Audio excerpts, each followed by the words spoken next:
Et coucou, j'espère que tu vas bien. Je te retrouve après un petit moment d'absence puisque j'ai pris le temps de mettre en ligne sur ma chaîne YouTube le sixième sens de G, les guidances astrologiques du mois de novembre 2025. Donc si ça t'intéresse, n'hésite pas à aller y jeter un œil et pourquoi pas à t'abonner à ma chaîne. Donc là, on se retrouve pour le tirage express concernant les messages et les énergies de ce week-end du samedi 1er et dimanche 2 novembre 2025. Samedi 1er, tous les premiers du mois, tu n'oublies pas le petit rituel de la cannelle. Si tu ne le connais pas, je t'invite à aller visionner un petit peu, à aller visiter mon profil et tu trouveras la publication qui concerne ce petit rituel qui est vraiment accessible à tous et toutes, hein, très simple à effectuer et qui peut s'avérer payant si on arrive à le faire sur du plus long terme. Donc, concernant les messages et les énergies de ce week-end, on est parti. Allez, un nouveau mois qui commence. On est bientôt sur la fin de l'année, ça passe très vite. On va aller faire une petite coupe pour voir l'ambiance générale. On a la carte des amis et on a la carte du passé. Donc ici, il peut y avoir une certaine forme de nostalgie pour certains et certaines parce qu'on va se remémorer des bons moments, des bons souvenirs, alors qui vont faire du bien, qui vont amener un petit peu du baume au cœur, mais qui en même temps peuvent voilà, rendre un petit peu triste parce qu'on aimerait retrouver ça. Pour d'autres, il se peut ici clairement qu'il y ait le retour d'une personne en lien avec votre passé. Alors, on ne parle pas du retour d'un ex ou d'une ex, ok, on parle vraiment ici du retour d'une personne avec qui à un moment donné il y a eu un lien un petit peu particulier. Alors peut-être plus un ou une amie, ça peut être également dans le domaine professionnel, une personne avec qui vous aviez eu un attachement particulier. Ça peut être aussi, pourquoi pas, quelqu'un en lien avec la famille. Allez, on est parti.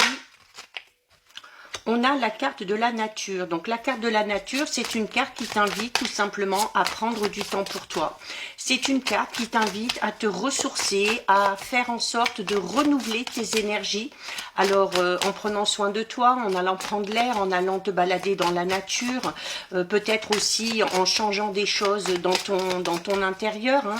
Peut-être changer la déco, changer les meubles de place. En tout cas, on t'invite ici à renouveler, hein, et en plus on est en début du mois, donc on t'invite ici à renouveler tout simplement tes énergies.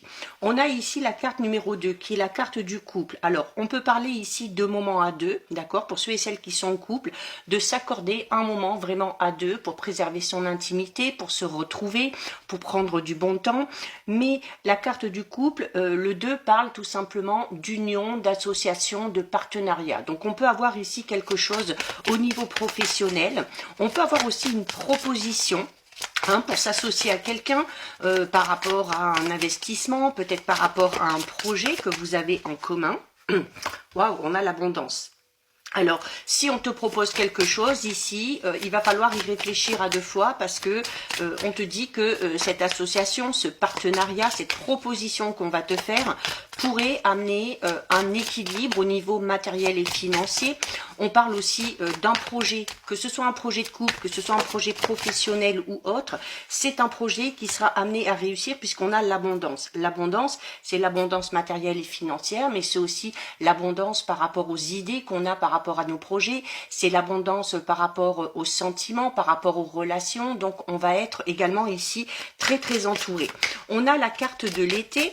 Alors la carte de l'été, c'est tout simplement cette notion de chaleur, de bonheur que tu pourrais ressentir ce week-end, soit avec ton ou ta partenaire, ou comme on l'a vu à la coupe, parce que tu es très bien entouré, que ce soit par la famille, que ce soit par les amis, ok? Tu as un choix à faire. Alors, on a un choix au niveau relationnel sentimental, ou on a un choix à faire par rapport à cette proposition d'association, de partenariat. Alors, sans que ce soit association, partenariat, il y a peut-être quelqu'un qui va te proposer de le suivre ou de la suivre pour se lancer peut-être dans un nouveau travail, dans quelque chose d'un petit peu plus personnel, hein, peut-être un projet. On a le passé, encore une fois, ok? Alors, le passé, avec le choix ici, c'est une invitation à regarder de l'avant, à décider aussi, si tu veux te lancer dans cette nouvelle proposition, dans cette nouvelle situation qu'on te propose ici, si tu veux te lancer là-dedans. Là, la carte du choix et du passé, côte à côte, t'invite un petit peu à savoir si oui ou non tu veux t'investir pour ce qu'on te propose, mais dans le sens où il va falloir aussi que tu te mettes en tête que tu vas devoir peut-être clôturer quelque chose en lien avec ton passé. Ça peut être mettre un terme à une relation, ça peut être mettre un terme à un travail ou à un projet peut-être que toi tu avais pour te lancer dans ce projet tout nouveau qu'on te propose ici. Mais le passé, c'est également aussi le fait de se servir de ces expériences passées par rapport au choix que tu as à faire, hein, pour ne pas reproduire les mêmes schémas, pour ne pas commettre les mêmes erreurs. On a la compréhension. Alors la compréhension, elle est là. Ok, le fait de se servir de ses expériences passées pour ne pas reproduire les mêmes erreurs. La compréhension, c'est également une carte qui peut t'amener à, je te le disais notamment tout à l'heure, si on te fait une proposition ici, à y réfléchir à 2 fois. Donc à bien regarder ce qu'on te propose. Alors peut-être parce qu'il y a des choses qui ne te plairont pas et tu devras peut-être négocier là-dessus.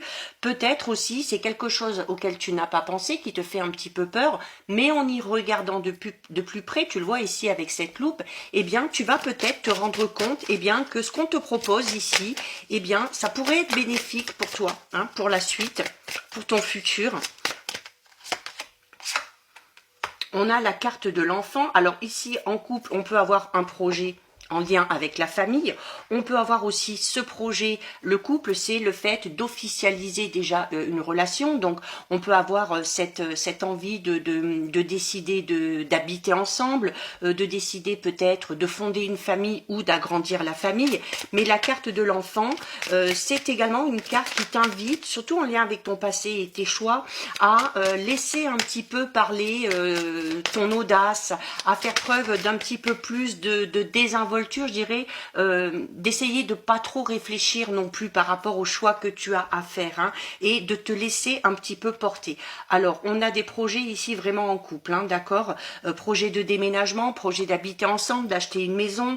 Alors, on entraîne avec nous les enfants, ok, que ce soit des enfants en commun ou que ce soit des enfants que chacun a de son côté. Il y a peut-être aussi ici pour certains et certaines, alors on va vraiment se focaliser sur ces recherches, hein. Si on veut habiter ensemble, on va essayer de mettre au clair les envies de chacun et de chacune et commencer aussi à faire ces recherches pour que ces projets en commun et de couple puissent s'officialiser. On termine ici avec la carte de la méditation. La carte de la méditation, c'est une invitation ici à ne pas faire tes choix sur un coup de tête, à ne pas faire de choix non plus sur le coup de l'émotion, mais à vraiment faire le point, faire le bilan, te recentrer vraiment sur toi-même, sur tes besoins, sur tes envies, sur ce que tu souhaites réellement pour pouvoir faire les choix judicieux qui amèneront une évolution positive pour le futur. La carte de la méditation, un peu comme la carte de la nature, on t'invite aussi ici eh bien, à te libérer peut-être de certaines choses du passé, hein, pour vivre le présent et pour accueillir le futur de manière beaucoup plus sereine, mais c'est une invitation aussi à prendre soin de toi, à savoir te reposer, à savoir t'accorder des moments soit de solitude ou des moments à deux, des moments avec la famille, des moments avec les amis, si c'est ça qui te permet aussi de retrouver ton équilibre. Allez, on termine avec le message du tarot de Marseille et on a ici la carte du chariot. Le chariot est formel. Tu dois prendre conscience de tes capacités et de ta force pour gagner en confiance et te lancer dans des projets plus ambitieux. Donc voilà pour toi, ce petit tirage est terminé. Si ça t'a plu, je t'invite à déposer un petit cœur. Pour me soutenir, n'hésite pas à liker, commenter, partager ou bien encore à enregistrer cette vidéo. Et bien évidemment, si ce contenu t'a plu, je t'invite à t'abonner à mon compte. En attendant, je te souhaite de passer une lumineuse fin de semaine. Surtout, tu prends bien soin de toi et je te dis à très vite. Des bisous.